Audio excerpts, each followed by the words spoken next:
இன்றைக்கி நம்ம வீட்டில் மட்டன் குழம்பு, வறுத்தரிச்ச மட்டன், 1/2 கிலோ மட்டனு. இதை வந்து நம்ம மட்டனை வந்து நல்லா வாஷ் பண்ணி எடுத்துக்கணும். இப்போ நம்ம குக்கரை வச்சுட்டு நல்லா வாஷ் பண்ணி வச்ச மட்டன் எடுத்து அதில் போட்டுட்டு லைட்டாக உப்பு ஆட் பண்ணிக்கோங்க. லைட்டாக அப்போ தான் மட்டனில் உப்பு பிடிக்கும். லைட்டாக மஞ்சத்தூள் போட்டுக்கோங்க. மட்டன் கூடயே மஞ்சத்தூள் எதுக்குன்னா நம்ம அந்த மட்டன் வந்து வாசம் வராது. அப்புறம் கொஞ்சமாக தண்ணி ஆட் பண்ணிக்கோங்க. குக்கரை மூடி வச்சுட்டு 3 விசில் வர மாதிரி அடுப்பில் வச்சு எடுத்துடணும். 2 பட்டை, ஒரு 4-5 கிராம்பு, ஒரு 10 வரமிளகாய் நல்லா கொஞ்சம் லைட் வணக்கி எடுத்துட்டு, மல்லி ஒரு 2 ஸ்பூனு, அதையும் நல்லா வணக்கிட்டு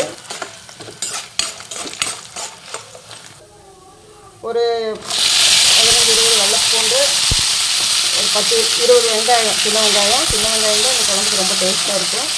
அதையும் நல்லா போட்டு வணக்கிக்கோங்க.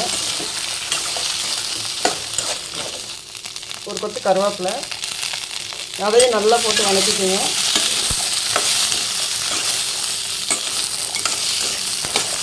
நல்லா வணங்கணும். ஒரு 1/2 ஸ்பூன் குருமிளகு நல்லா போட்டு வணக்கிக்கோங்க. அதுக்கப்புறம் இது கூட நம்ம வந்து ஒரு 4-5 முந்திரி பருப்பு. இது எதுக்கு ஆட் பண்ணுறோன்னா, இது முந்திரி போட்டிங்கன்னா மட்டன் குழம்பு அவ்வளோ டேஸ்ட்டாக இருக்கும். இந்த மாதிரி நீங்கள் செஞ்சு பாருங்கள். ஒரு நாள் செஞ்சு பார்த்துட்டு இப்படி இருக்குன்னு சொல்லுங்கள். ஒரு ஸ்பூன் ஜீரகம்,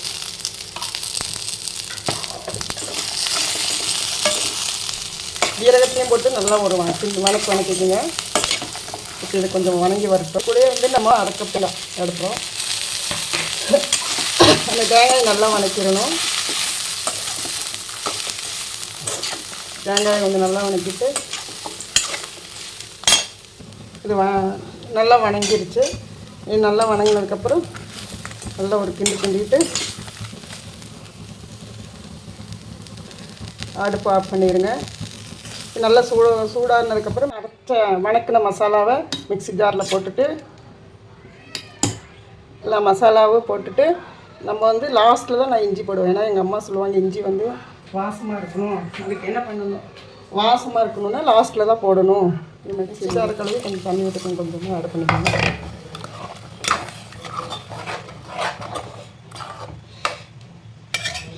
நல்லா கலக்கி விட்டுட்டு, இப்போ ஏன் நான் இந்த மாதிரி வைக்கிறேன்னா, தாளிக்கலைன்னா அந்த தாளிப்பு போடும்போது என்ன ஆகுதுன்னா, நம்ம எண்ணெய் ஊற்றுற வாசமெல்லாம் அந்த கொதியிலே போயிடுது.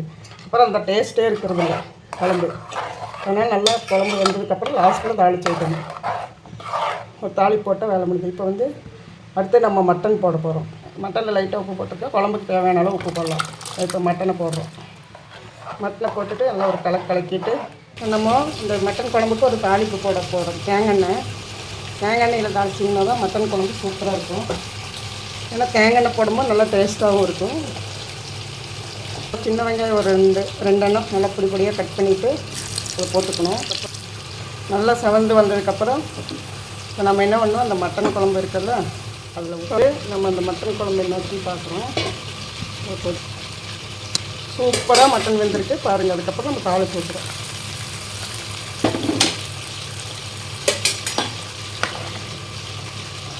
அவ்வளோதான். நான் கடை